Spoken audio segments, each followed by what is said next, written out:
know what your beauty is. Someone on a chocolate line. What's up? What's up? What's up?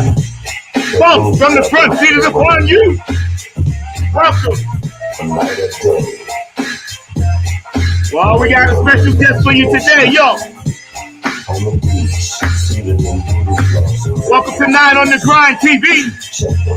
You know how we roll. We got Shynn Digg in the house.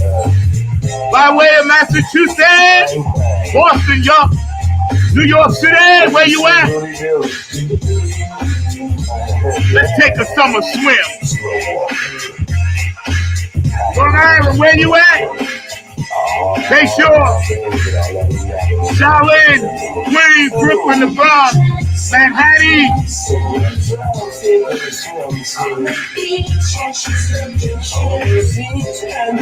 We got Shynn Digg with us today. Gonna be bringing that phone. What's up, Brendan, Ohio? What's up, Boosie? What's up, Pat? How you doing, Georgia, Carlin, in Florida? Georgia, where you at? North and South Carolina, where you at? Virginia, I don't hear you. DC, home of the Buccaneers ball, September 10th, y'all. Oklahoma. I know it's early, but some of y'all ain't clapping. Let's take a summer swim, y'all. Labor Day is upon us. I'm feeling good this Saturday, y'all. Yeah. Oh, what's up? California. JP, I love you, sweetheart. North Carolina. Canada, where you at? Detroit, what's up, gang? Minneapolis, how you doing, Romeo? How you doing, Vanessa? Thanks for the hat, sweetie. Pittsburgh, Ohio, funky Philadelphia, what's up, Dr. Brookenstein? Yo, Texas, we love you, Houston. We love you, man. Nevada, Joanne, I can't wait to give you a hug. Washington State, Oregon, Portland, we got you. North and South Dakota. All around the world for the phone. Shynn Digg is in the house today, y'all. Oh, it's gonna be fire. Yes, sir. Night on the Grind TV, produced by none other than the Fabulous Mr. Mark Lee. California, Samoan, Hawaii, Samoan, doing the Humpty Hump, Tokyo, Japan, and I didn't forget, G, Jamaica, from Colombia. How you doing? Woo! Oh, now I feel you. I feel you now, Brenda. There you go.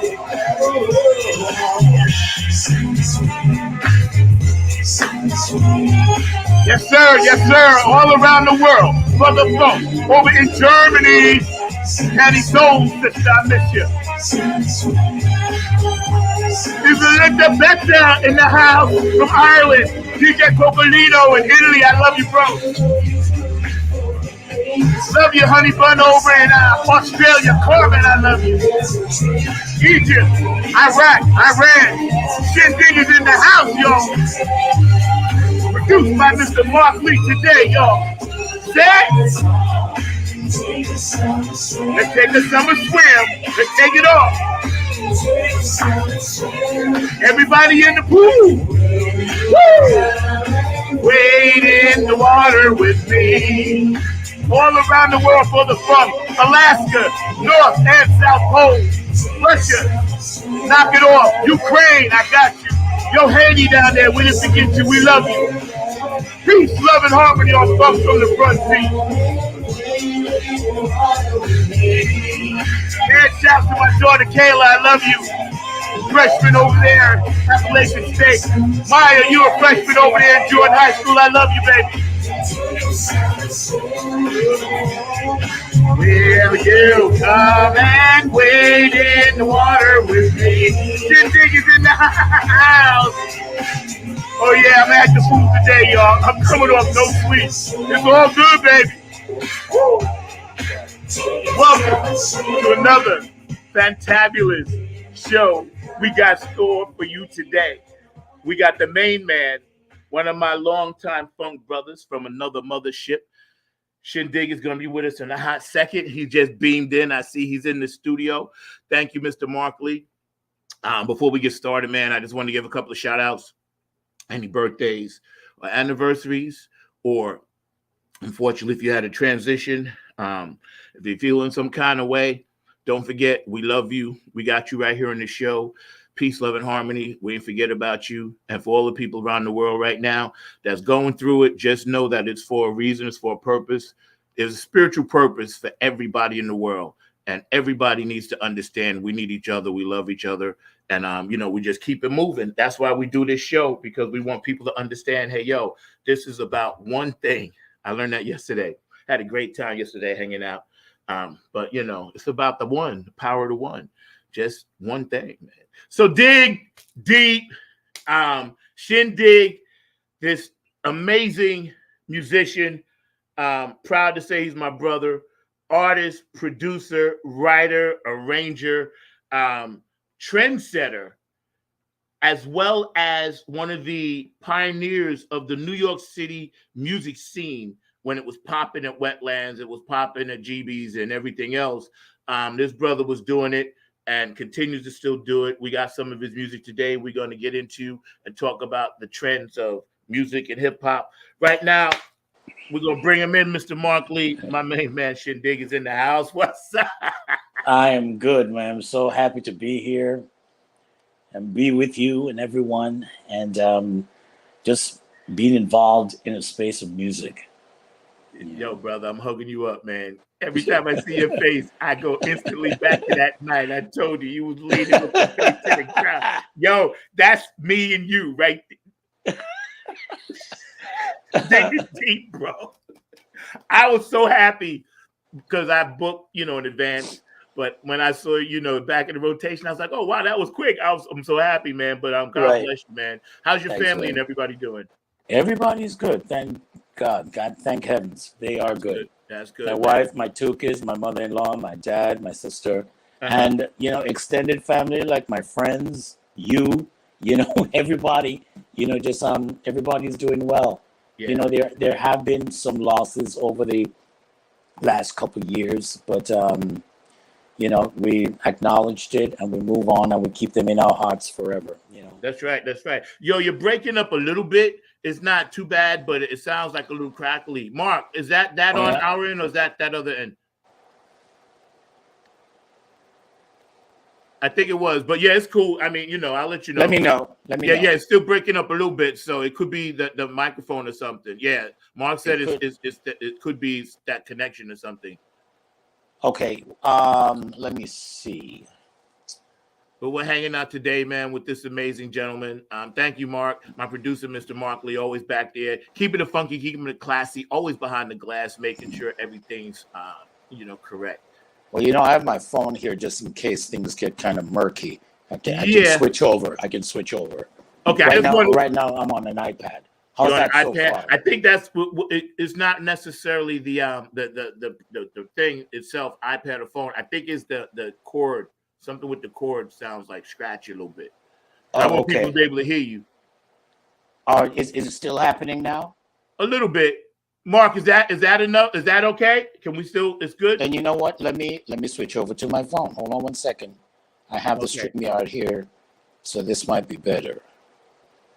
Yeah, man, because I know you have a lot of great things to say, and I just want people to be able to hear you. I appreciate hear you fine, but yeah. Okay, let me see. But we've been talking, you and I, since we started communicating again. And it was so nice to really connect with somebody that actually knows what I'm talking about when I mention certain things. You know Yeah. what I'm saying? Because sometimes I think people look at me like I have two heads when I start talking about, what we used to do and how you guys used to do it and how, really fascinating you guys were to go watch. You were a live act that was Yeah. visual and still like funky and still innovative, putting out your own new music, and your own independent labels and things like that. So, Mhm. David, is that good? I'm just asking my audience. Can you hear him? We I good? just entered on my phone, so I Okay. can. Turn this down.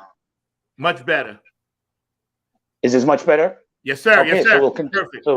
continue with this. Yeah, Beautiful. Well, and take the other one out, Mark. Thank you. Appreciate it. See, this is why Mark is good, because we just got this mental communication thing. You know what I'm saying? But I always want my audience to be able to hear Right. you. No, I And I appreciate it, think that's man. very important. So I'm going to kick you from the studio over there. There, and then keep you there. I got it covered, Mark. So Okay. anyway, we're hanging out today with this amazing man, music artist, producer, writer. Welcome everybody to Funk from the Front Seat. This brother and I go way back, like I said before. He's an innovator. And Dig, tell him a little bit about how you got started in your background for those just tuning in. Let's see. Well, I always heard music since I was a kid. I was born in England. I heard all the British stars at that time: Beatles, Peter and Gordon, the Rolling Stones, and I remember hearing Johnny Mathis and Elvis, and Cliff Richard. These very distinct voices. It always stuck with me, as well as TV themes and all the kids shows that I was watching. Wow. They moved to Jamaica with my family, because the rest of my family are born Jamaicans. Walked right into the world of ska, and then rock steady and reggae. But at the same time, hearing every single piece of music that was coming through the American airwaves, from Burt Bacharach to Temptations and everything in between. Then the Jackson 5 came along, and I knew what I loved. I knew what I wanted. I loved them first. And, one of the important things, and I think the reason why no one appealed to me before that, was because here's a kids group. Now, even though there was the 5 stair steps, what really wasn't that knowledgeable about, or even the Osmond brothers, but the Jackson 5 played guitars. Right. And that got me. And here's a kid that's my age that is singing ever so brilliantly. So the Jackson 5 became my musical teacher. Yeah. Or teachers, and I've just loved it ever since. And then from then on, discovering funk or R&B through my older sister, funk through a friend of mine, Danny Brownie, who had a large record collection. So I learned about Graham, Shaka, Parliament, Commodores, so on. And funk just became it for me. And music as an entirety, Yeah. So that's what did it. It had to be the Jackson 5. I don't think it could have been anyone else that could have kept me in it like cement. Right. When they first came through, and you're right, and we're hanging out today with Shynn Digg of Dig Deep, and his own personal projects that he's been doing as well. But my brother from New York, man, from another mother. When the Jackson 5 hit it, they kind of changed the whole thing. Because for me, you mentioned them, and it automatically brings me back to when they were the first Black cartoon. Yeah. Remember that? People forget that. Oh, yes. Michael, it wasn't the fact that, they were kind of breaking those barriers with their talent and gifts, and also being managed by a family member. But when I saw the cartoon, it had equal, if not more success or equal success than they did, because you could turn on Soul Train and watch, them on Soul Train, and then you turn on another channel and they got a cartoon, And I was like, Yep. this is, even as a kid, you know, I was like, wow, that's they really made it. You know what I'm Let me tell saying? you, when the Jackson 5 came along, it literally clogged my mind. I couldn't think of anything else. Yeah. I would be in class, Jackson. I'm drawing them on my notebooks, and I mean that's all that mattered. That's Yeah. all that mattered. And Yeah. I didn't know what a number one pop hit was. I just knew that when they came out with the song, it was great. Yeah. It was just good, and I literally starved myself saving my lunch money to buy the albums, which were $3, or in Jamaica, £3 and 60 shillings at the time. And before we change over to dollars and cents. But that was a lot of money back then for a kid, especially a kid who wasn't getting an allowance. Yeah. We didn't know about allowances, So I had to save my 15 cents or whatever I had for lunch, which could buy stuff, and buy the record. And the people behind the counter recognized me. They're like, no, there's no new Jackson 5 record. I was like, oh, but man, if I heard it on the radio, I was just overjoyed, and I would just get it. It's probably the first thing I ever paid for on my own. Yeah, wow. It's funny you mentioned the Jackson 5, going back to that starting point, that launch pad for you, because every week we highlight a Black history person, or a minority history person, or a woman, or white history, whatever, American history, world history. And today, my producer, Mr. Mark Lee, we were talking, and we're going to do Barry Gordy, just to highlight and say, hey, thank you. So it's funny how that full circle works, right, Mark? Yeah. We pulled them out of a hat. So I'm glad the funk gods are with us. Since you mentioned, just since you mentioned Barry Gordy, later on we can talk about this. I actually went to the Motown studios. Really? Oh, we got. So I can die peacefully now. Yeah. I mean, I had to go. Yeah. So just to let you know, I had to be in the same space. Yo, man, I tell you, magic. If there was ever such a thing as a musical vortex, magical place, Lord knows that's it. Because just think of everything that came out of there, all the people that came out of there, and all the people that they influenced. You know what I'm saying? That's like the tree of life, the tree of knowledge. Is like, yo, Motown. It's like everybody knew Motown. They were spitting out hits daily.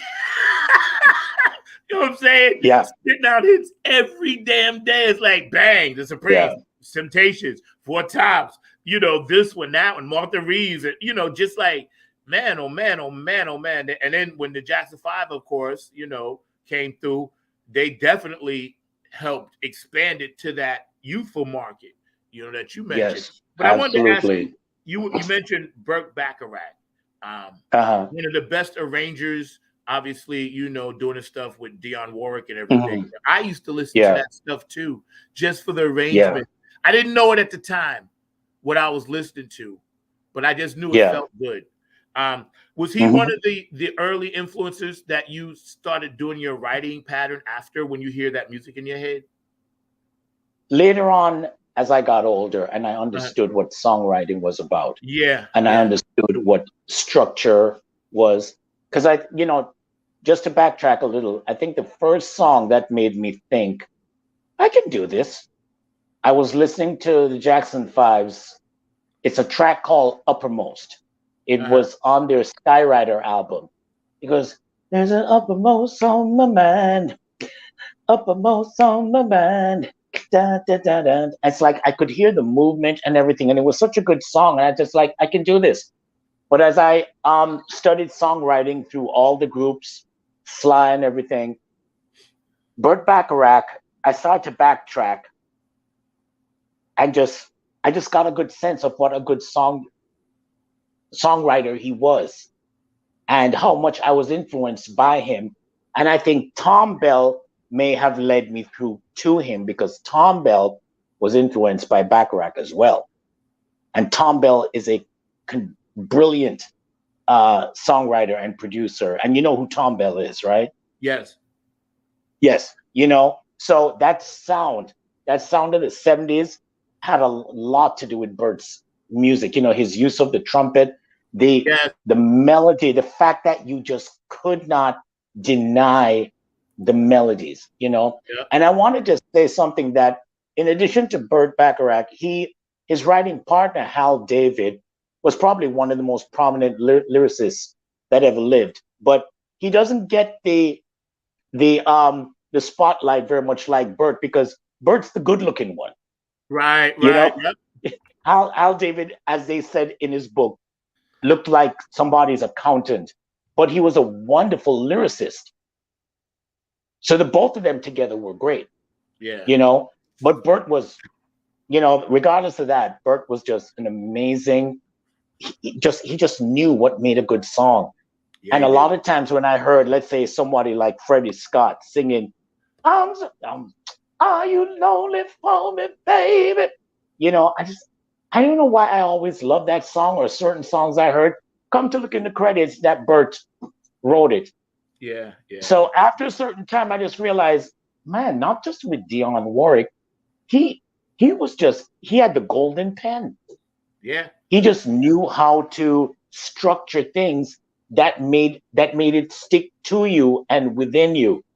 So I would say in my 20s, I started really to acknowledge that he was a part of the reason that songwriting became extremely important to me.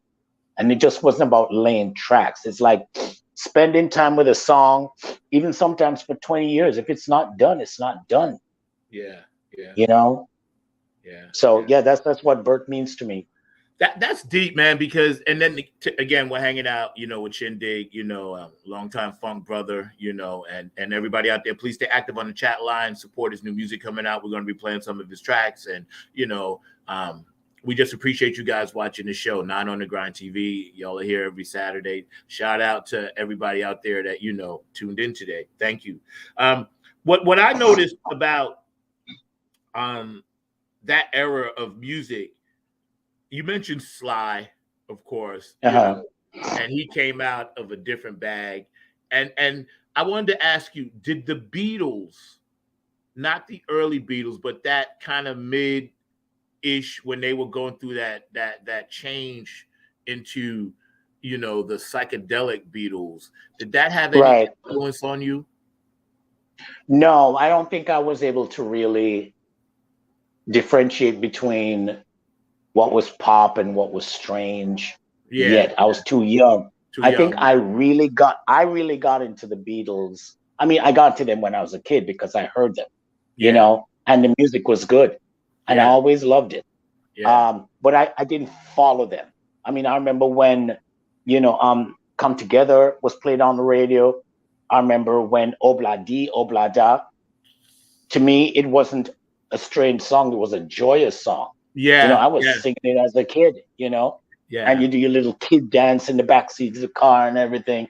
But I think as I became a searcher of what I wanted, something deeper in music, then I started listening to the Beatles, the White Album, Revolver, and everything. And plus, I started hanging with people who felt the same way I did about music.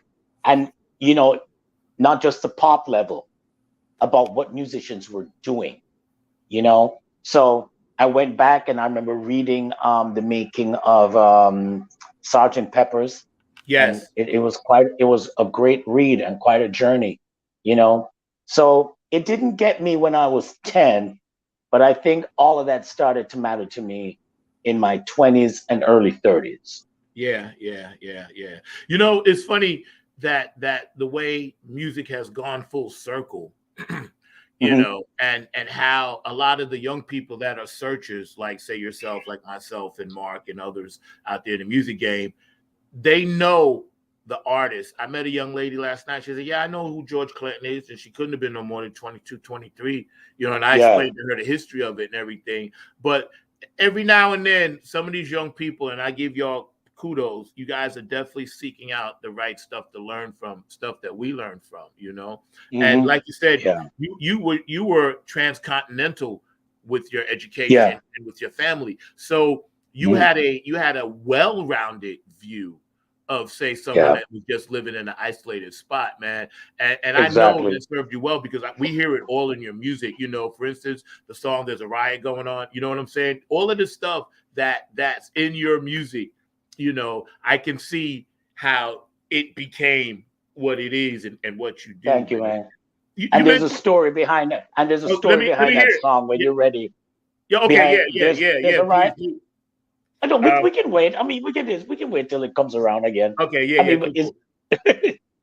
I wanted to ask you though. You mentioned ska. You grew up listening to a little bit of the ska, right? yeah, yeah, And now it's like a thing over here, you know. right, But tell me yeah. about the roots, as far as you know, about the ska thing, because a lot of people don't know what that is. Well, ska. Well, first of all, think of it as somebody who's coming from England, walking from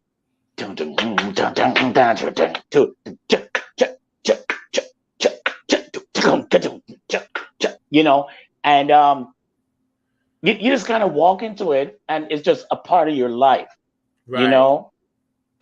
It's a much faster. It's probably the fastest music we've had tempo wise for so many years, and Yeah. then things started to slow down after. So it's Yeah. quite an upbeat. I can't remember exactly where ska started from, but it grew in the early '60s, Yes. probably especially after we gained independence.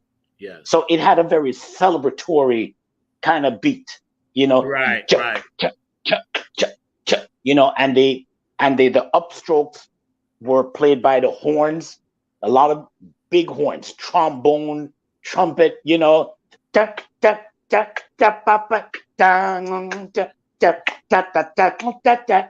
it was the dance music of the day.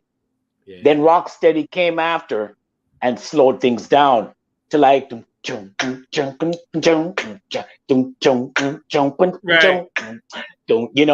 and on top of the music, the artists were influenced by R&B artists, Curtis Mayfield and so forth. So we had vocal groups singing these lovely songs from back then.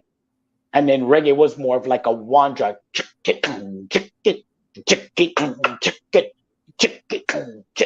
kind of thing. So it was that evolution. And then people went back around 69, and then U-Roy comes along and dashes the melody and starts toasting. Did you hear what the man said, baby? So Right. be yourself, good this gonna be, and that took over. So they Yeah. took a lot of the old Rocksteady records, pulled out the vocals, put U-Roy on top, and it followed suit. Yeah. Yeah. See, people need I to hope know I that. answered your question. Yeah, yes, it did. See, because we always like Uh, to educate people here, including myself. mm, Mark and I yeah, strive for that, and we always ask our guests. We pick your brains because you guys know, and it's original, and you guys are telling the authentic stories, not the hand me downs, because you guys lived it. You know, the guests that come on the show, we love you guys so much because a lot of people, they don't really know what that is, what you just explained, and you explained it so eloquently. So thank you for that, because the transformation of music from your home country, and then by the time it gets to America, of course, things are going to change a little bit with record companies and how they exactly. see it. So they try to Yeah, box it. Like the first time I heard "I Shot the Sheriff," I didn't hear yeah, Bob Marley's version. I heard Eric Clapton's version. Now, nothing against Eric same thing. Clapton. I know, but me too. I heard it. And That's the I'm way I like, heard it. and then an older black guy said, hold up. He was back then they was hipping us, right? They said, no, hold up. This ain't the end of be all. Listen to Bob Marley. I was like, who's Bob Marley? And he said, bro, he Right. said, this is the guy, right? So then I listened to his Yeah, version, and I'm like, oh, okay. This is coming from a whole yeah, different place. It's not to sell records. yeah, Bob Marley was coming from love. You know, Eric yeah, Clapton's thing, absolutely. and again, nothing against Eric Clapton, amazing guitar player, Hall of Famer, but, Hmm. they commercialized it. And I hated that. Yeah. At the time, I Hmm. didn't know what I was feeling, but tell me your thoughts on that, man, because I hated that. Well, when I heard, all right, here's the thing. Even although I was listening to music when I was a kid, I didn't put my ear up to the speaker. I wasn't even sure I loved music, but I retained it. Yeah. So everything I heard, every single thing I heard, I retained. It was like in a Rolodex. Yeah. Sam and Dave, Otis Redding. It just did, you know. Never heard Jimi Hendrix. We didn't have Jimi Hendrix. Right. But we had Dylan, we had the Stones, and some of the people of that kind of, you know. So, you know, in Jamaica, because the history is different or the society was different, again, our thing at the time was more of a class thing. It wasn't racial. Yes. You know, when I was growing up, someone of Chinese descent was beside me, somebody of Indian descent, white kid, whatever. We all went to school, but here's a commonality. We all spoke the same way. We all spoke patois. So I was never socialized to differentiate in that way. Right.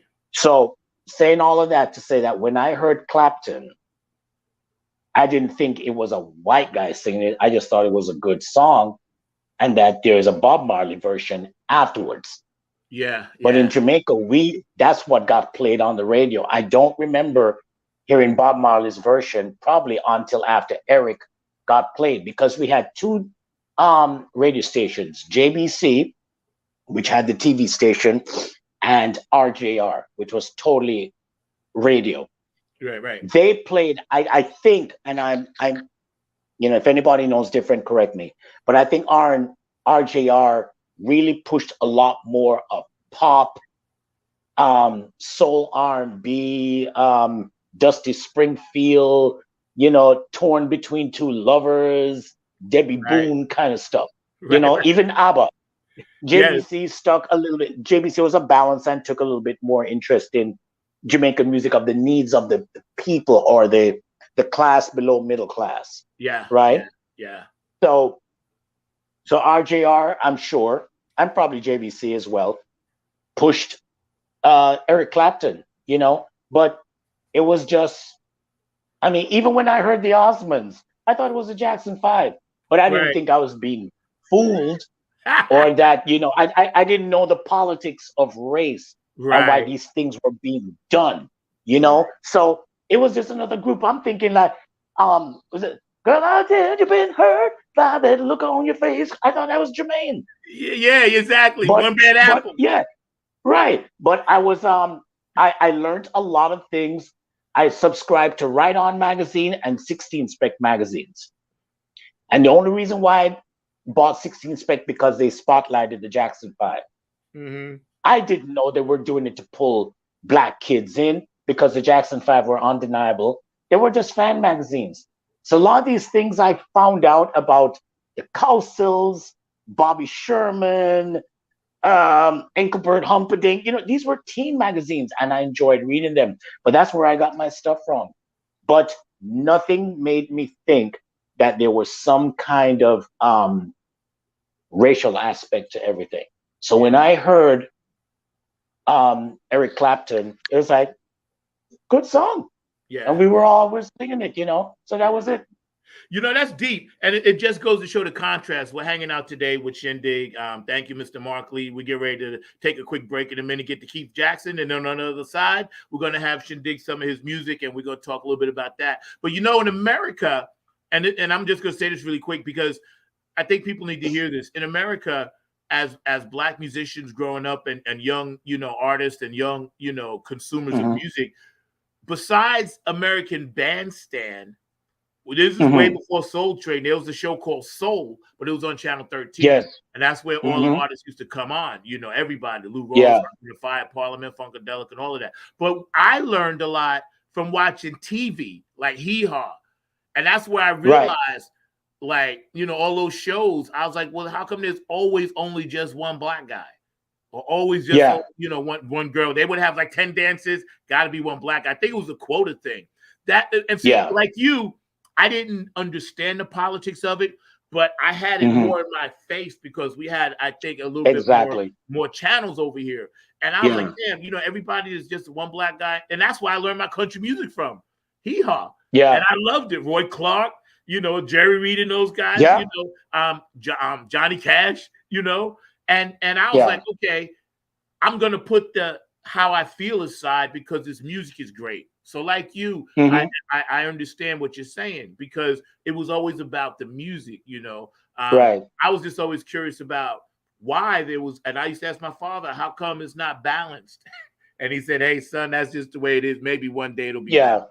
You know. So he was right. I'll give you one little thing. Uh-huh. I had to be in the US to really learn all that other stuff. Yeah. And see it firsthand for me. And I can't say I experienced a lot of things blatantly, but I saw it. And sometimes it took me, if it doesn't happen to you personally, it takes you 10 to 20 years to get it. Yeah. You know? Yeah. I remember all the sitcoms. We got a lot of sitcoms and shows in Jamaica. It never occurred to me that why is there always one black person in a sitcom or whatever, unless it was the Jeffersons or, you know, or Good Times. So, but as much as I didn't consciously think of that, I remember when Hill Street Blues came on. It debuted when I just come to the States. And I remember seeing, and I liked it. I knew it was different. But when I saw two black stars in the cast, like up front, Michael Warren, I think, and Terrain Black. Yes. I remember thinking to myself, oh, wait a minute. They're two black people in the cast, like being acknowledged, not in the closing credits, up front. I knew it was different, but not enough to make me go, oh my God. You know, it was just like, you knew there was a shift. Yes, there was. That's right. Transition. You know, right. That's right. It definitely was a shift. And, you know, even although that was TV, those same kind of changes would happen in other fields, in the arts. Yes, that's right. And then you kind of get a sense. You knew when, if you're paying attention or if you're aware, you know when something's different, you know? So it was subtle things like that that made me just kind of just do a double take and say, oh, okay. You know what I mean?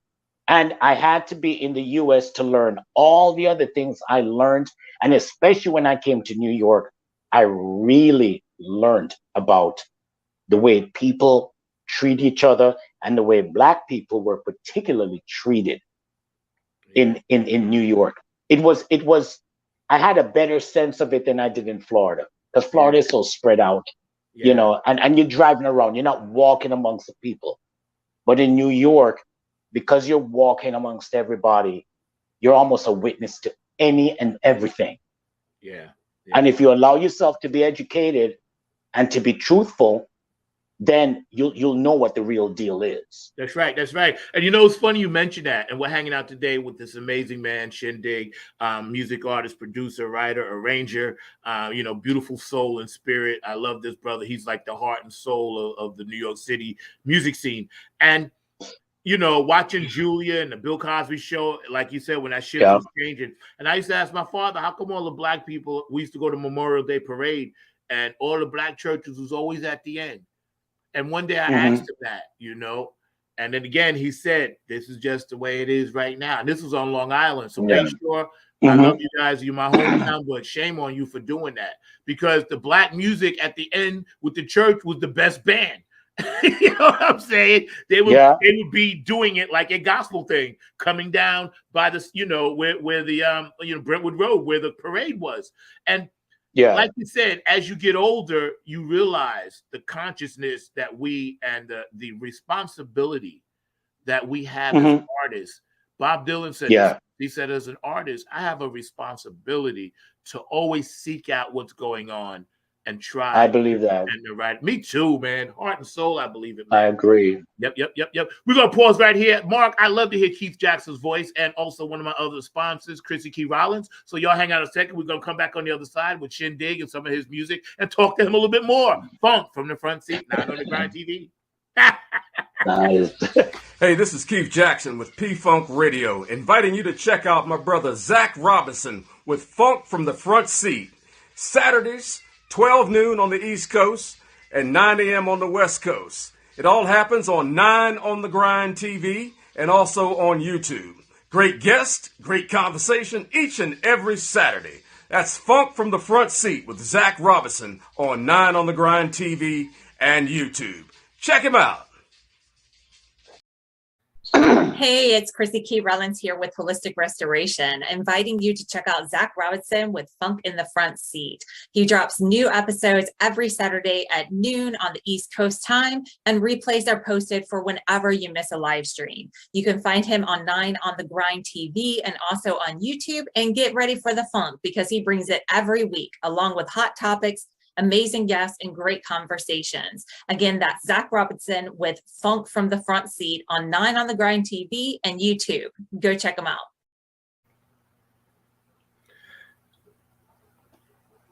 And everybody out there that's watching should know that everything we talk about on this show, we do have you in mind. It is about peace, love, and harmony, and we want to make sure that everybody knows that. My producer back there, Mr. Markley, does an amazing job. Our guest today is Shynn Digg, and we're going to get into some of his music and run one of his videos. We're going to ask him to set it up when he pops back in. There's a Riot Going On is one of the songs, and it's an amazing song, and I love his music. And Mark, while are you back there, I know, we talked about Barry Gordy for a hot second, you know what I mean? And we're going to have him, Mark Lee's going to talk a little bit about Barry Gordy because he was an amazing, amazing man, an innovator. And Barry Gordy had a vision that most people didn't really understand. And yes, maybe there were some business deals I know nothing about. It's not for me to speak on, but all I can say is Barry Gordy definitely is a pioneer in the music game. As well as some of the other Black entrepreneurs that have been putting money into the music game, and we take nothing away from them. We're back again with, Shynn Digg. Now, before we run this track, Digg, there's a riot going on. Set that up for us. So tell us a little bit about that. Oh, yes. Let me tell you. So, let me go back a little. I remember when I heard If You Want Me to Stay, loved it, couldn't wait to get the album. When I finally did buy it, I expected everything to sound like that. Right. So there was something off about it. It wasn't bad. It was just like, oh, okay. And when a track pushes you up like this, it was too. It was above my head.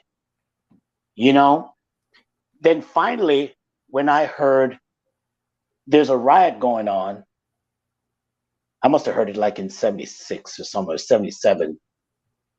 I think I had the reaction that everybody probably had at the time who were fans of Sly and used to hearing Stand and all this euphoric, uplifting music. And I was like, what is this? I knew Family Affair, but anyway, it went on. After I appreciated Sly, somewhere around the late 80s or early 90s, I'm going through things. I'm going through things with my band. I'm going through things with girls, spiritually. I need something. The album became my soundtrack. Right. And I listen to it every day. I'm walking in the East Village, and it became so instrumental because what the album showed me was that you just can't settle for something that's surface. Yeah. You need to really find the gunk in the funk. That place where the curb meets the street, and all that water and cigarettes and grime run down, that kind of funk. You know what I mean? And that's what, and I had to find my own. Now, being such a fan of the album, and I mean, it's like, no matter how many times I've listened to it, Zach, which is probably 1 trillion times, whatever that is, I always feel like I'm hearing something new.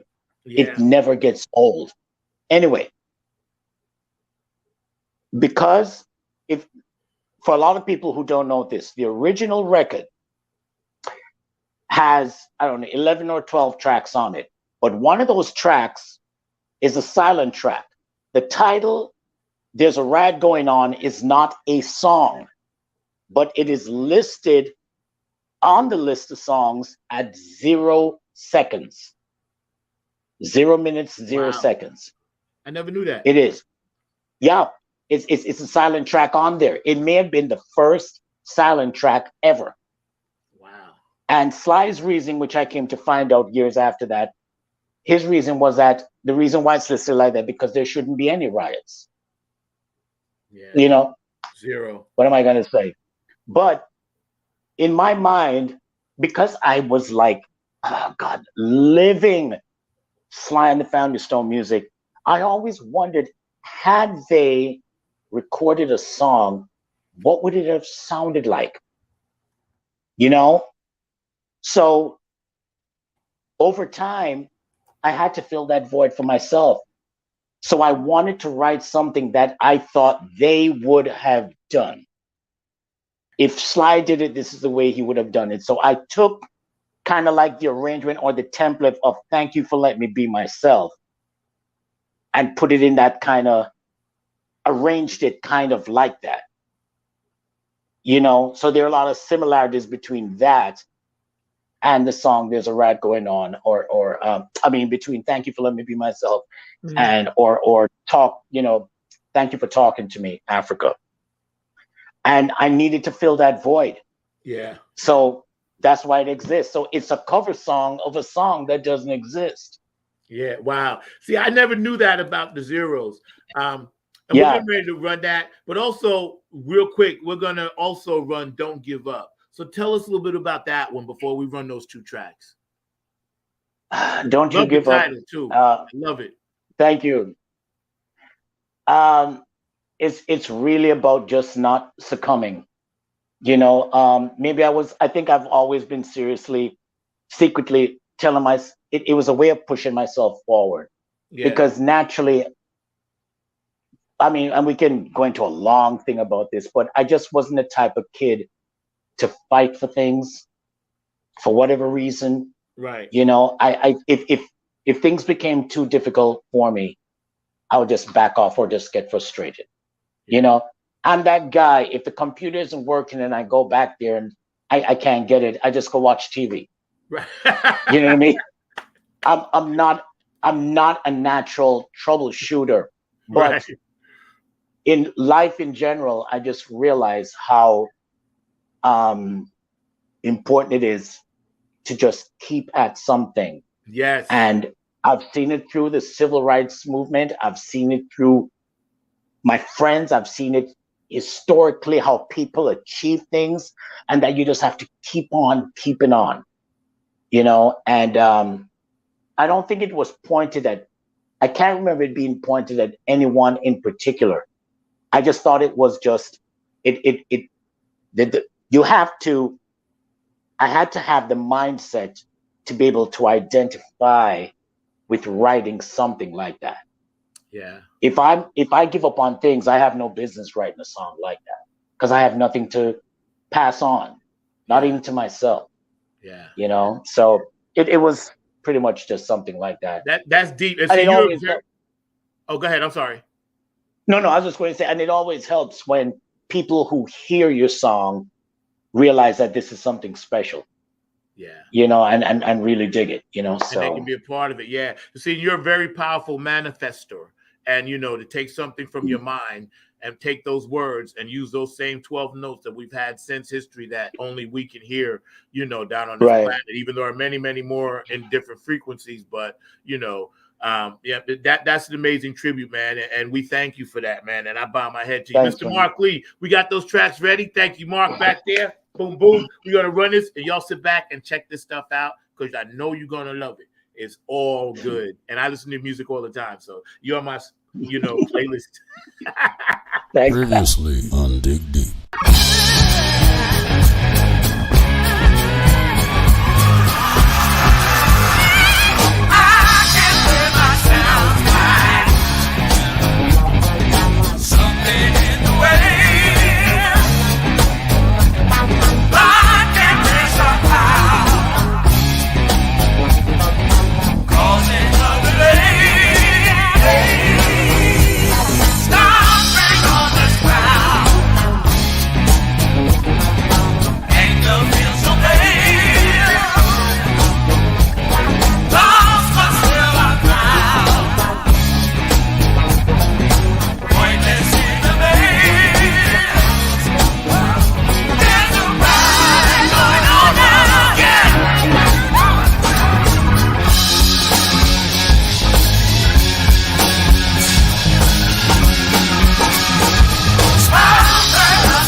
Dude, you be writing some mofo songs. You are a songwriting mofo.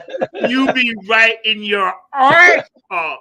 Oh, that's why I gave you the fire emojis. Not a lot of people get that. Bro, you got me over here. I tell you, every time, that's in that shit, bro. Mark, run that next track so we can come back. Yo, we're going to talk about this in a second. But you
Dude, Dude, you got me back here changing my whole wardrobe. Let me tell you, kudos to all those out there watching. And Mark, we're gonna run this show again at 6 o'clock. We got to do a rerun on this time, bro. But let me tell you something, man. You be writing some stuff, bro. I could hear. Oh, thank you, man. Man, I can't. Yo, I tip my hat off to. I hear your first part of this interview with your story, your childhood, your musical influences, you walking through, from one place to another. I hear that in that song, Don't You Give Up. I hear your footsteps. I feel your passion. I feel that New York City street life, man.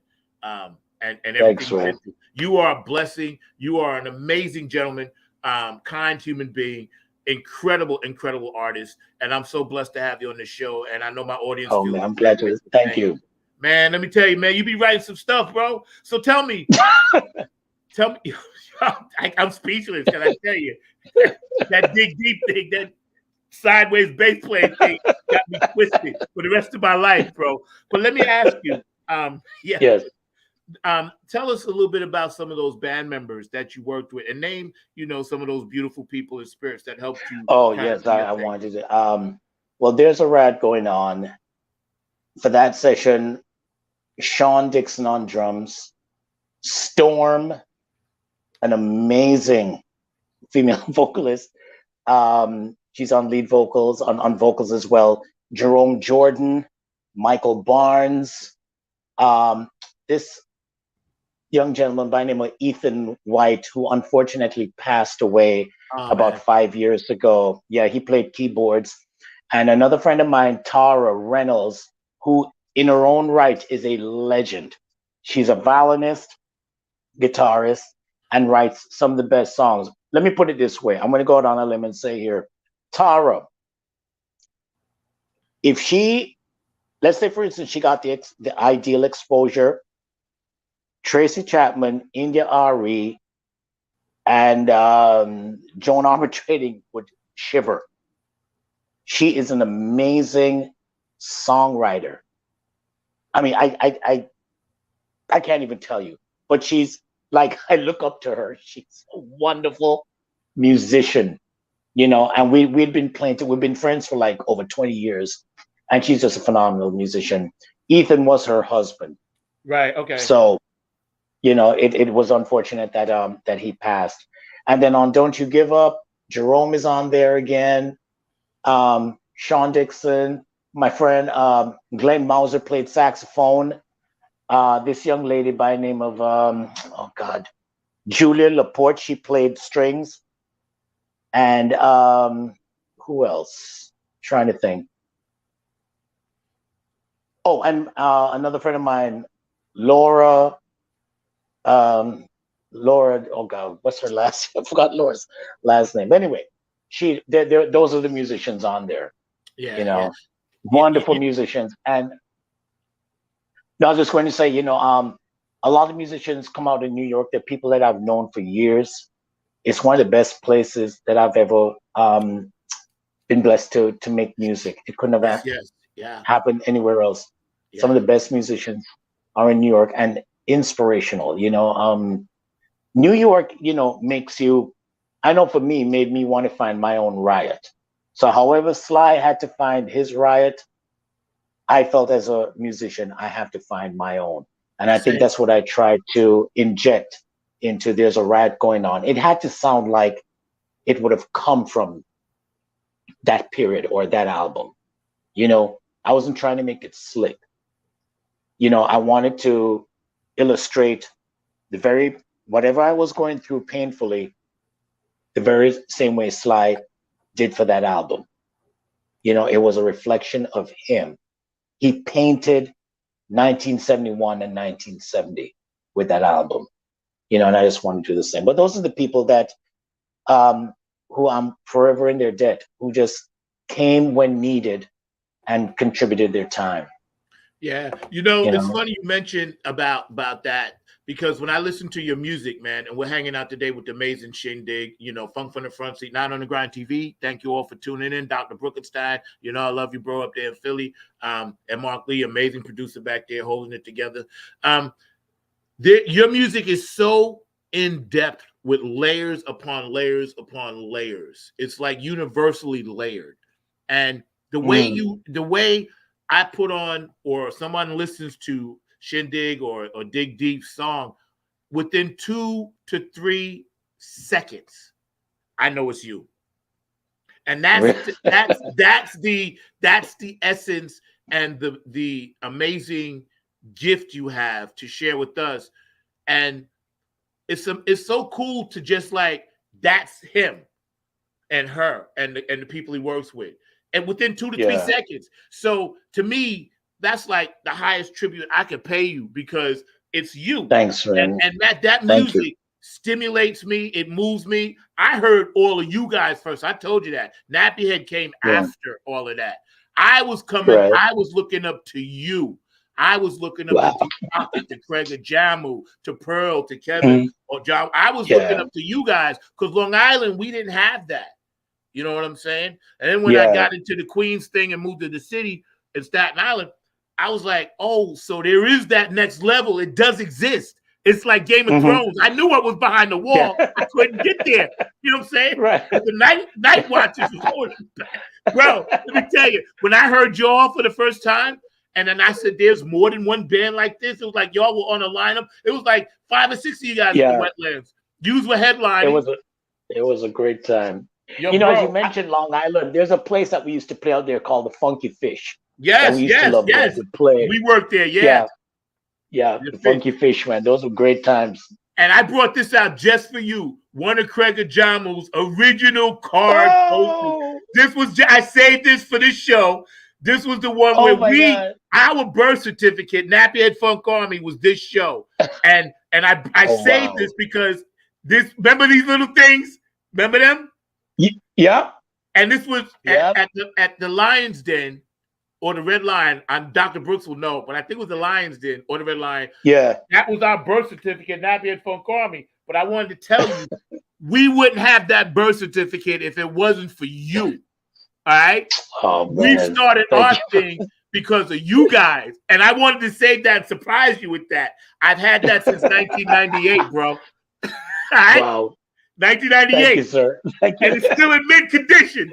You know what I'm saying? Mid condition. You know what I'm saying? Wow. George Clinton's birthday bomb. Funkin', the Clones of Funk, Nappy Head Funk Army, admission $10 for all of that. God. And George Clinton was there at the Lions Den. That's right, bro. So, Dig, I wanted to tell you, I didn't show you that on the last show you did, but I was saving it for this one because, bro, you mean a lot to me. Wouldn't be no Nappy Head. Wasn't for you. Wow. So I don't know if I'm supposed to call you Papa or Grandpapa. I don't know what the hell I'm supposed to call you. But all I know is you influenced the Nappy Head Funk Army. We got one more, man. We're hanging out with Shynn Digg. We ain't going nowhere, man. Yeah. We got one more called That Wall. And then we're going to bring Mark on, and we're going to talk about some other things. So I got about 5 or 6 questions I've been writing down since we've been chatting. Okay. You know, so I just want to run through really quick. But the wall, tell us about the wall. Set that up for us. So Wall I've had in my my library for a long time, and it always got great reviews, you know. And I remember I played it with the Trip, but we never had a final recording of it back in the day. And then I remember when what's that girl that did don't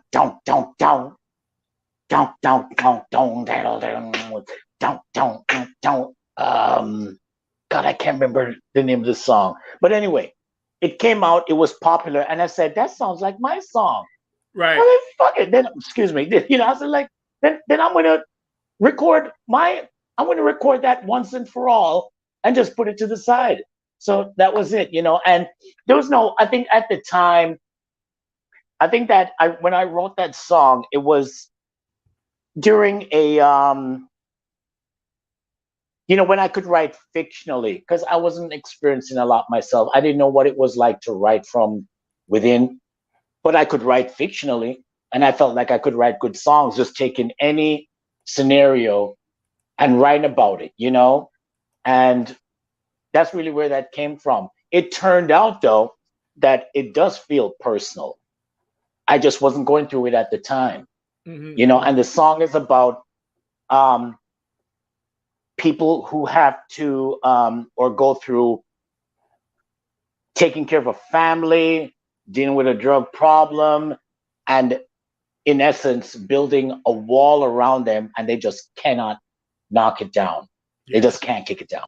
Yeah. You're just encased in this thing because you want success for yourself, but life is so hard.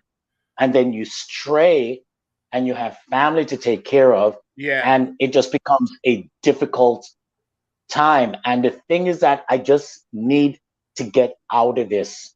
I need to get out of what I've created for myself. Right. And sometimes it's just not a matter of saying, all right, I'm not going to do this anymore.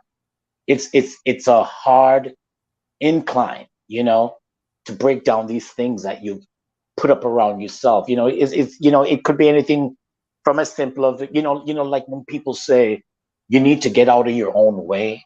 Yeah. Like I had to learn that for myself. Even as a musician, I had to get out of my own way so that I could finish material. Because if you keep harping on it and say, well, I don't like how this is, and I need to change that, you're never going to get it done. And at some time, you just need to release it. So you need to get out of your way. You need to get out rid of the walls.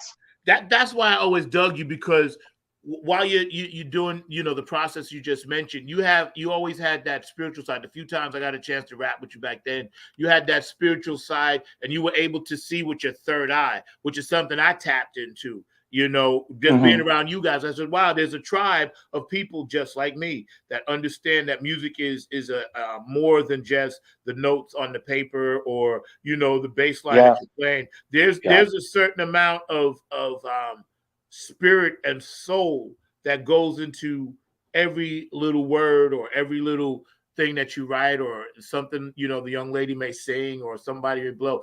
And that, to me, I always felt was important. And you and I spoke about that this week, about how sometimes some of the artists today don't really feed the soul. Kevin and I were talking about that. So before we do the wall, let's just talk about that for a hot second, about feeding the soul. Well, sometimes I know there are people that have come to me and said, you're making your music you're putting it first. You need to put God first. And that used to bother me.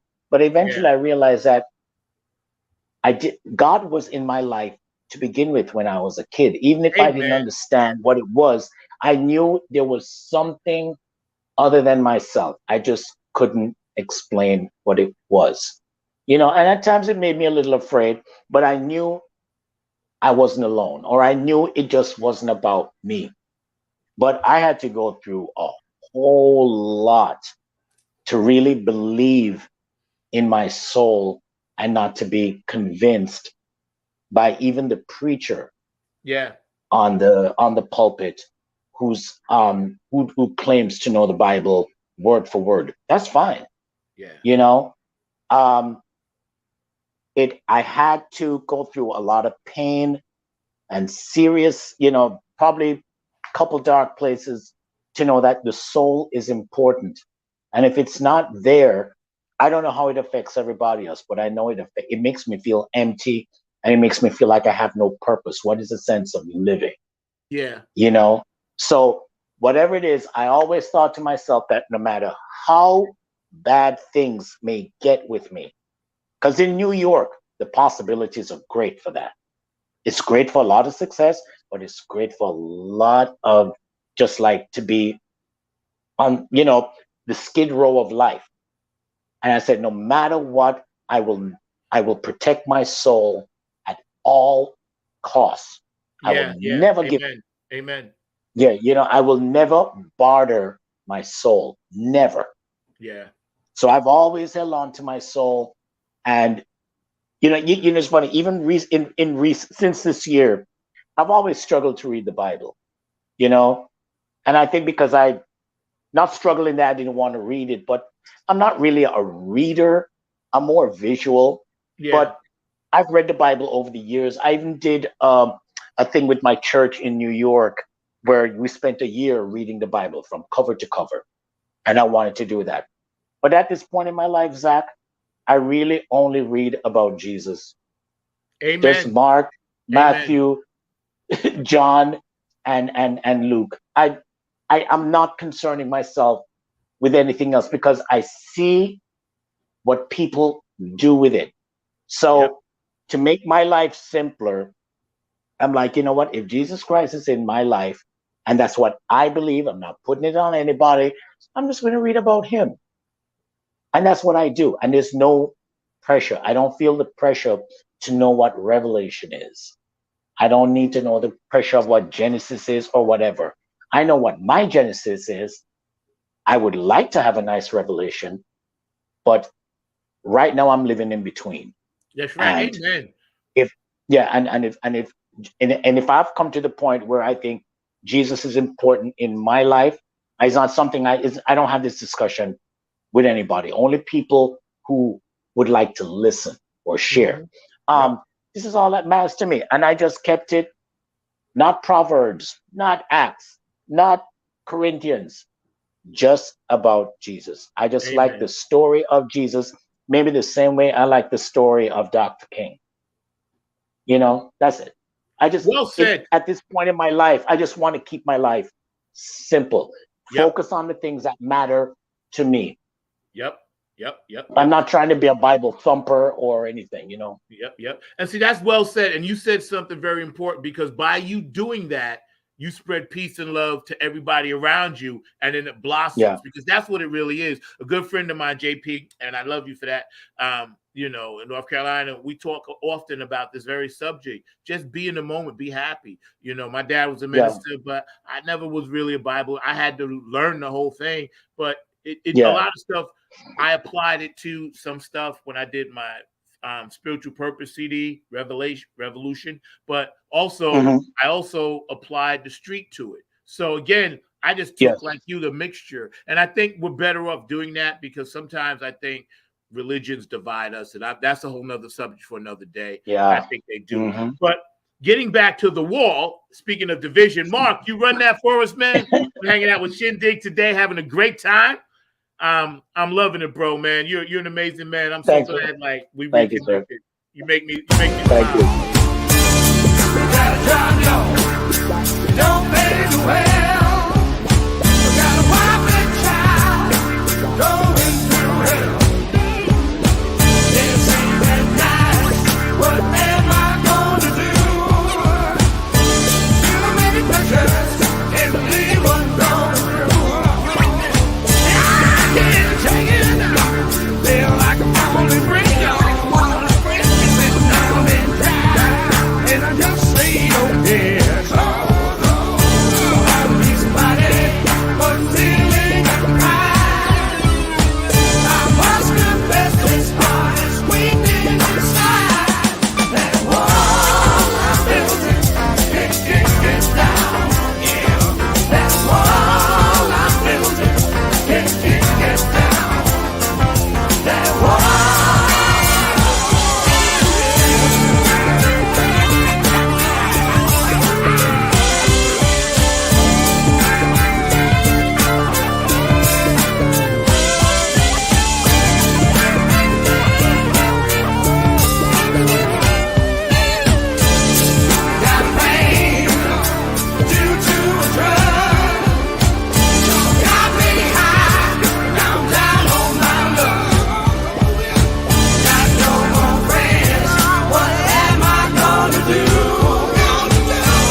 me tell you something.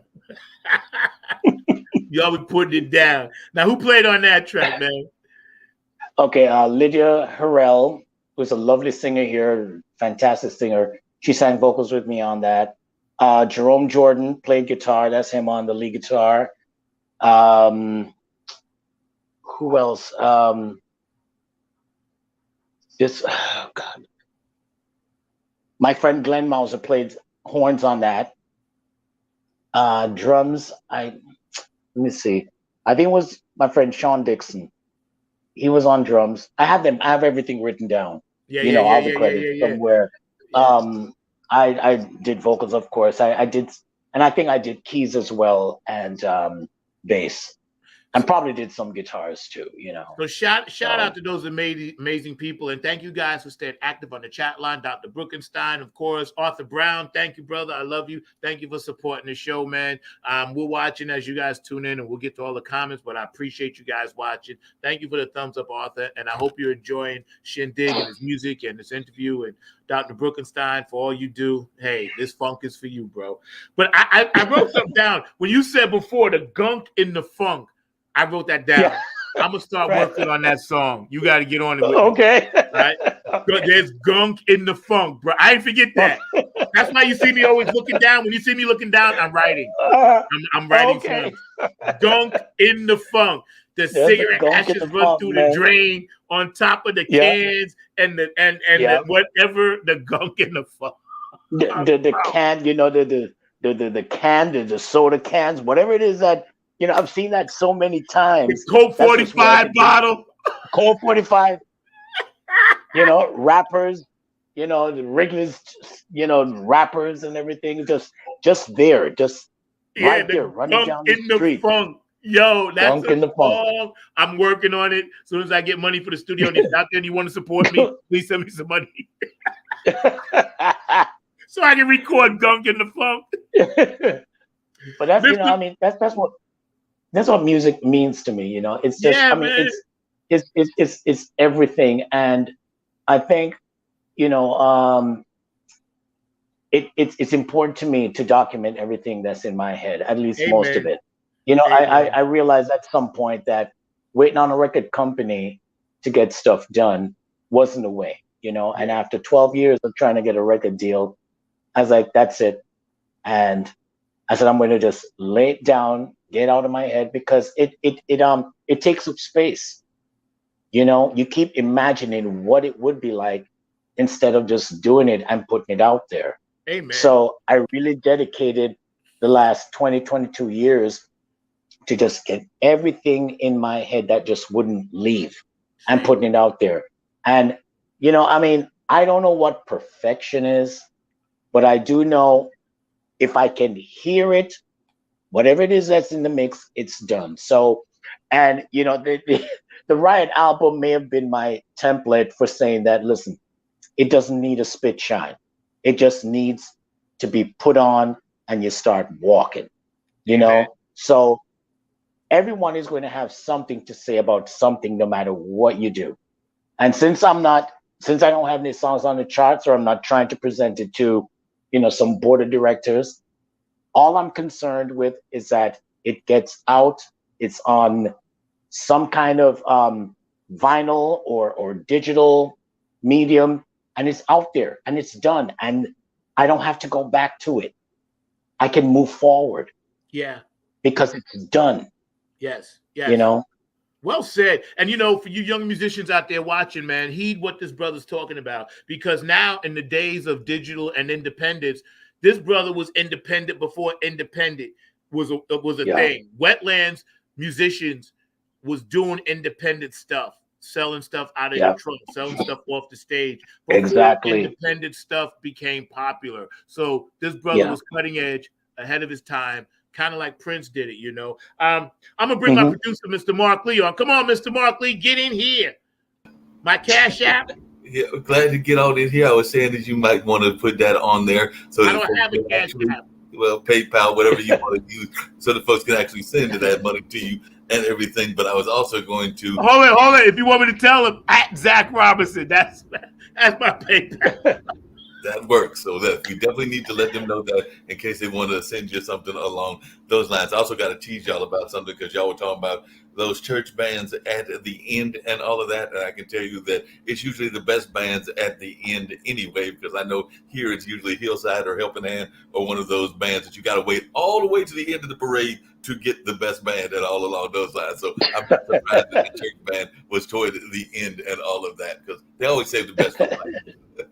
Yo, that's true though. That's true. So, Dig, you was gonna tell us a little bit something about Barry Gordy, because we're gonna talk about him in our Black History segment and world history, and it's not just about Black people, but because the school systems have been trying to take history out since January. Mark and I try to highlight a great human being, no matter who they are, Native American, Asian American, men, women, whatever, in a pioneering position.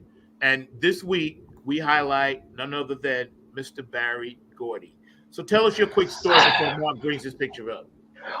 Well, I've never met him, but my 2 years ago or 3 years ago, my wife, as a birthday present, she knows how much I love Motown, and she booked me a flight and a stay to Detroit to go to Hitsville. Let me tell you, the magic of walking into that studio knowing David Ruffin stood here, or Martha Vandellas was a secretary here, and just being in the room, in the space, and trying to imagine what was going on at that time. Barry Gordy is undoubtedly one of the most premier people for me, because I always think of people like Barry or Muhammad Ali doing things at a time when things were extremely difficult for African Americans, when they had everything against them. Nobody was blocking for them, and they had to do it, and he did it. He did it. And there's something, it may be a simple phrase to say he did it, but there may be a whole lot of work behind it, but it never gets done unless you get up and you do it. That's really how it gets started. And the fact that he did this and put out so much great music and had that producer's ear, he knew what was, I mean, how do you promise 5 kids that their first 3 singles are going to be number 1, and it does become number 1? You know, and you know it's not because there was money under the table. I mean, I'm sure that took place, but those songs are good. They deserve to be number 1. That's right. They deserve. It's not like today where you think like, really? That's number 1? The bar must be really, really low. There was a very high bar, and it wasn't even a bar that was set by blacks. It was a bar that's set by whites. So if you surpassed it, you knew you were good, and you knew you worked hard. And that's who he is. I can't think of anybody else that, you know, that did it the way he did it. He's an amazing musician and a businessman. But he's it helped that he was a musician as well.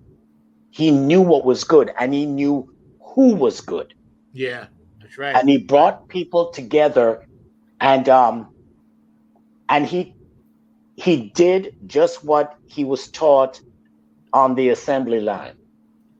He took that concept of cars, because he worked at the factories.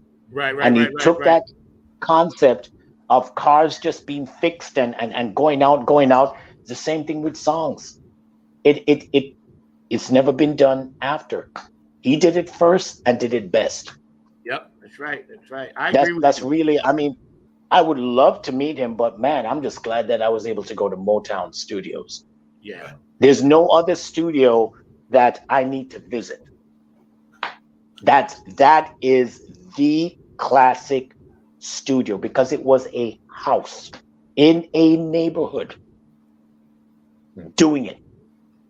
Not in the city, in the neighborhood. And everybody loved it, and nobody bothered them. They didn't steal from there. They just hung out. And like you said, and Mark, you can elaborate on this. Yeah, Most of those like groups coming through at the time were a bunch of kids. Mark, your thoughts? Yeah. No, definitely Barry Gordy was a true legend, and I mean is a true legend because he's still living and all of that. So Barry Gordy is a true legend, an amazing legend. He's retired now and is well into his 90s and all of that. You know, it's very interesting, Zach, that sometimes we pick people and we pick them toward the you know, sometimes they're picked weeks in advance, sometimes they're picked closer toward the time of the show and everything. And we picked Barry Gordy. And as I was doing some of the research, I realized that on a Thursday, the first female artist that he ever signed actually had passed away. So I actually want to give a shout out to Mabel John. So Mabel John was the first female artist that was ever signed by Barry Gordy, and she died on a Thursday at the age of 91. So she was actually an age contemporary of Barry as well. And you know, here's something else that, you know, for people like Barry Gordy and others like him, there was a dignity and integrity about it that cannot be tarnished. You know what I mean? It will forever remain. Those artists, I don't know what they were as people, but I know that when we saw them, they had a lot of class. Yeah. They made you proud. That's right. They knew how to speak, you know? And I think that set the tone for so many artists of the day. When I watch Old Soul Train and I see artists being interviewed, I see a composure that is dignified. Yeah. Somewhere along the way, we got, it became, you know, something else. Yeah, you're right. You know, that a lot of people, excuse me, Mark? I was going to say Barry did so much. I was just going to elaborate on some of the things that he did and all of that. But I mean, he wasn't just a songwriter. He was also a record producer, a film producer, a television producer. He did all of this stuff. And of course, we all know he was the founder of that Motown record label that you were talking about. And it's various subsidiaries. And of course, it was the highest earning African-American business for decades. And I'm just thinking about the songs that he did, because some of them are classic songs that we all know and everything, because as a songwriter, he composed or co-composed a number of hits. Among them were That's Why, Shop Around, which is actually one of my favorite songs that I love to hear as well. And of course, he even, as part of the corporation, wrote many hit songs for the Jackson 5, including I Want You Back, and of course, that classic one, ABC. And like I said, he wrote and did work with a number of people. And one of the things that he did that I'm actually going to give a shout out to you, Zach, because I've seen the way that you do things with your band and everything else, and I've even seen it from what I've seen of you, definitely Shynn Digg, from here on these shows, as well as what I've seen on some of the social media outlets. Y'all are both very cognizant of the public image as well as the dress, manner, and choreography of the people that you work with. You've definitely been talking about Shynn Digg, some of the people that you work with, and I know that Nappy Head number 9 does that on a regular basis. So y'all are actually following in the kind of the legacies of somebody like a Barry Gordy and all along those. And you know, he's got all these different awards. I do want to mention a couple of them. He was inducted into the Rock and Roll Hall of Fame way back in 1988. He was awarded the National Medal of Arts by President Barack Obama in 2016, and the Kennedy Center honors in 2021. And in 2022, he was inducted into the Black Music and Entertainment Walk of Fame. I will forgive him, and I have to do a little bit of teasing, and I do have a question for you before we get off Shynn Digg and everything. I do have to forgive him and everything, because he also did give us, as a child of his and everything, Rockwell. So we did get Rockwell from him as well. At least but let me jump in there real quick. Let me jump in there real quick, right?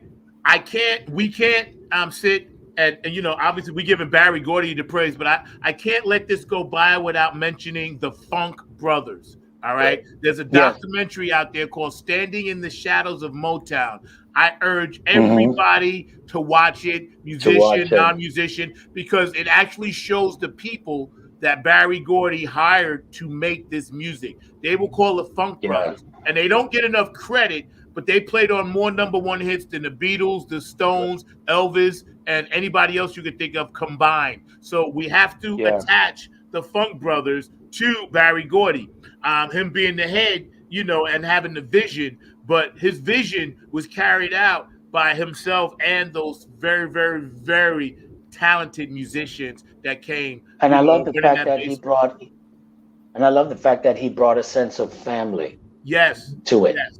You Yes. know, Motown, I mean, if you're attached to Motown in any way, shape, or form, man, you're attached to one of the most phenomenal things in history. Yeah. It's history. It was not an easy task. And sometimes a lot of those artists, Thank you, if Mark. they had gone anywhere else, or even, let's say, for instance, the Jackson 5 had been signed by, let's say, at Atlantic, they would not. We wouldn't have been hearing about the Jackson 5 to this day. You needed people who looked like them, who focused on them, who believed in them, and took them to great heights. And that's exactly what happened. No other record company in the world would have done what Berry had done for those kids. That's right. And like you said, Mark and Shynn Digg, and we're honoring Barry Gordy today, it was in tumultuous times he did this. Burning all around him. They didn't burn his studio down, but there was riots going on in Detroit, New York, Baltimore, Atlanta, Florida, LA, Chicago. It was tumultuous times, and he rose above all of that and took everybody with him.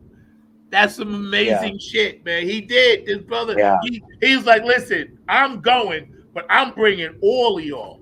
See, now that's it, right? I wish more people in the industry would do that, because there are so many bands out there that still have a voice, that are searching for a place, a home, like you said. That's right, the summer of 67, bros. Like you said, Digg. Thank you, Mark, for that. We get ready to get out of here. It's been a great show, but Shynn Digg, I want to give you the last word. Oh, go ahead. What did you say, Mark? I just had a quick question for Shynn Digg. That's what I was allude to, and it's very quick because he kind of alluded to it earlier.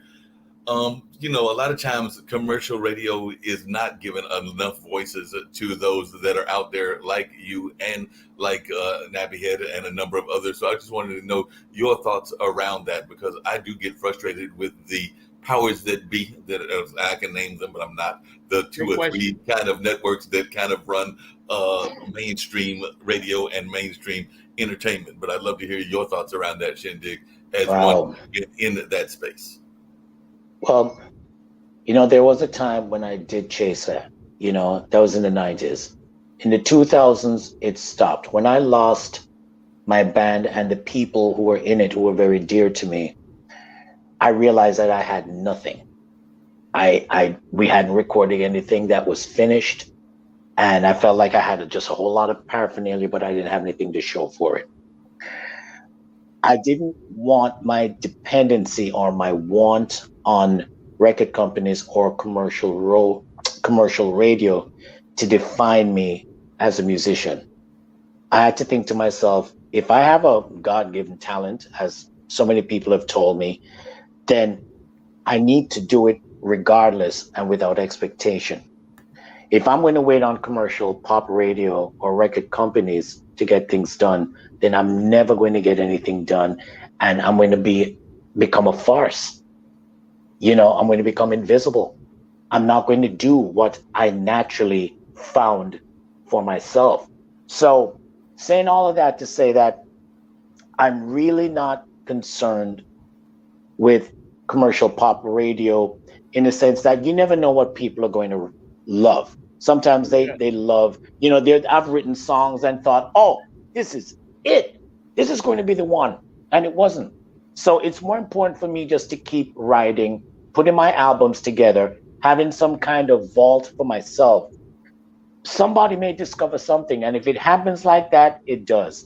If not, the music must still be there, hopefully even after I'm gone.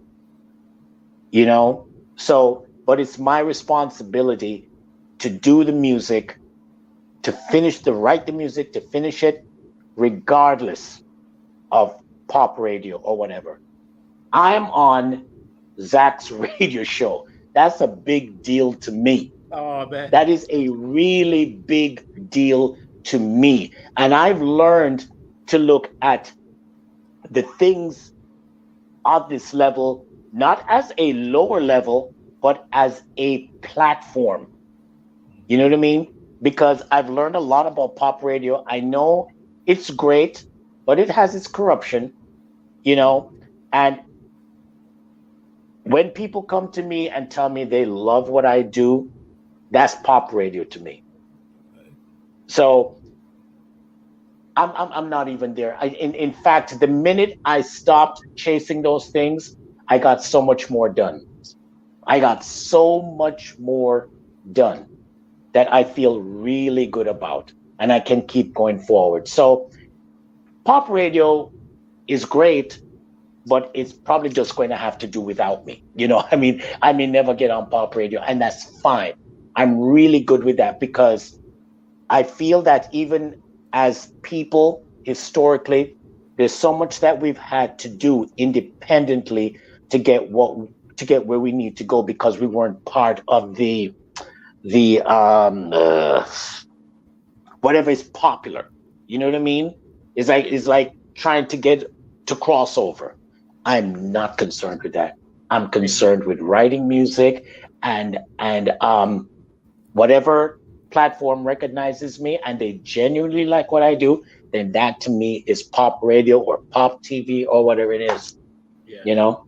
That's beautifully said. I hope that answers your question. No, Thank you, Mark. Question. I'm here to bounce on off of here. By the way, I love your presence. I love when you've been on here before. Shynn Digg, I am definitely a fan of yours as well, and I'm also a fan of Jamaican music because I'm a fan of Peter Tosh, Jimmy Cliff, and Bob Marley. Nice. Okay. Those influences Thank you, sir. in your music as well. So I'm out of here, and I'm Mark, hold on, don't go yet. But see, here's the thing, and I wanted to let our audience know.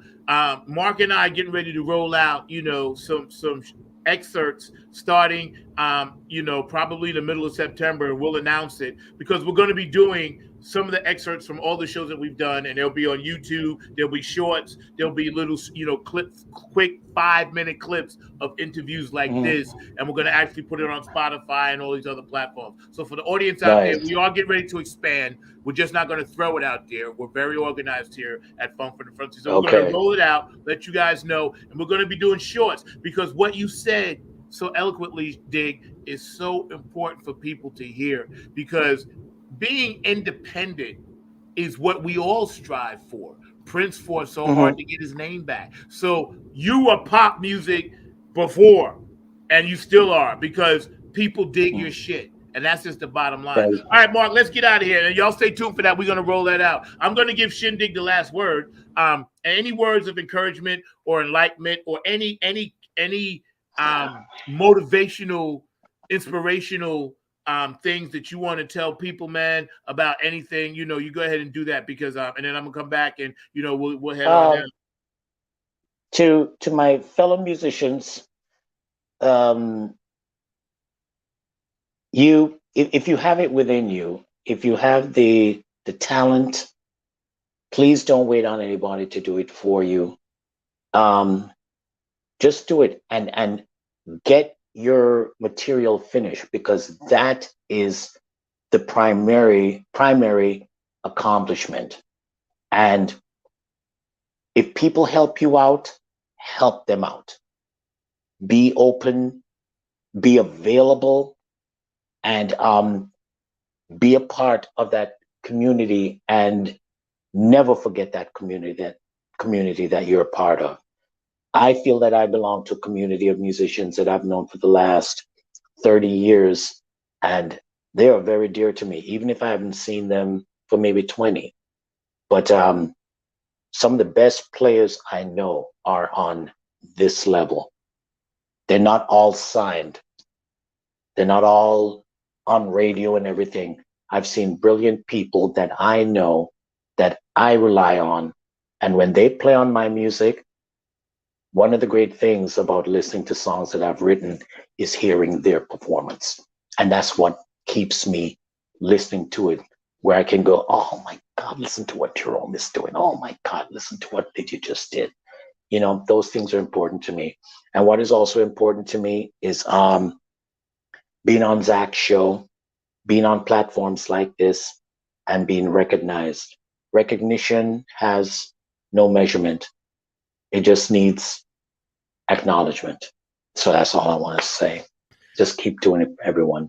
Bro, you a regular on this show now. You'll be back all the time. Every couple of months, we're going to bring you back. I know you got some new Thanks, stuff man. coming out too. And believe me, I'm going to get to work on that song. You know what I'm saying? Because there's gunk in the funk. Y'all been hanging out on Funk from the Front Seat. Thank you to my producer, Mr. Markley. Thank you to everybody that tuned in. We're going to rerun this show. It'll be running again tonight at 6 o'clock. And then at 12 o'clock, we started doing that as well for our funky folk overseas. We get ready to get out of here. We appreciate everybody.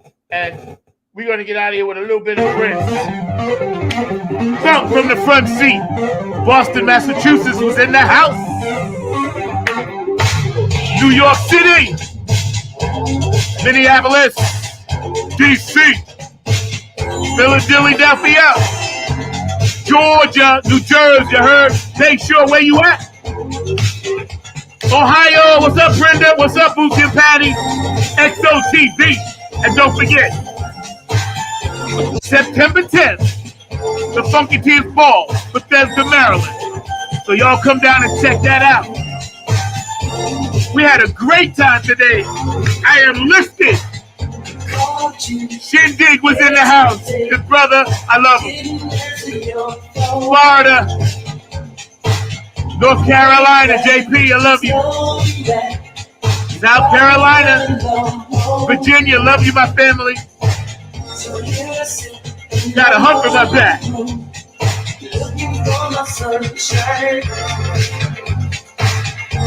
West Coast, love you.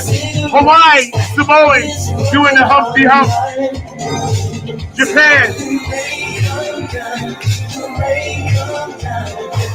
Folks from the Front Seat.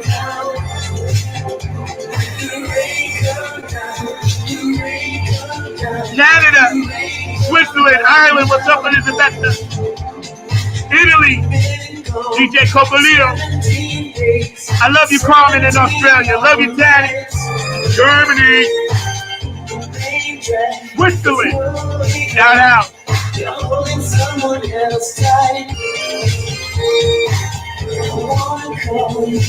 Funk from the Front Seat.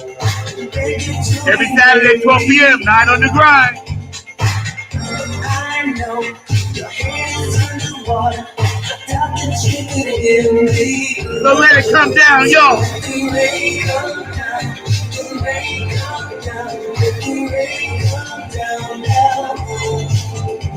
Africa. Dubai. South America. Puerto Rico, ¿cómo está?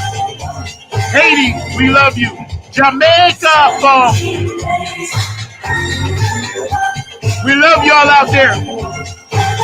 Nothing but a party. Do something good today for yourself. Love yourself today.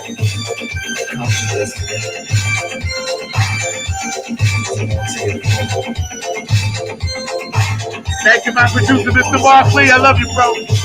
Shynn Digg was in the house with us today.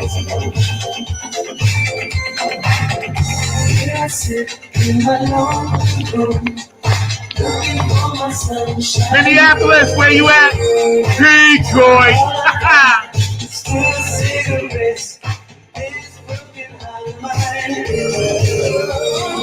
Rain come down. We get ready to get out of here. I'll see y'all next week.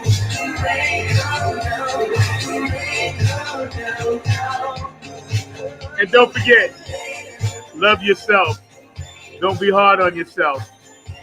Yeah. You all are beautiful out there. You're all beautiful spirits. And we love you and we need you. So please stay in contact with us, all right? I'll see y'all next week. Yo, Mark, let's get out of here. Love you, Dig.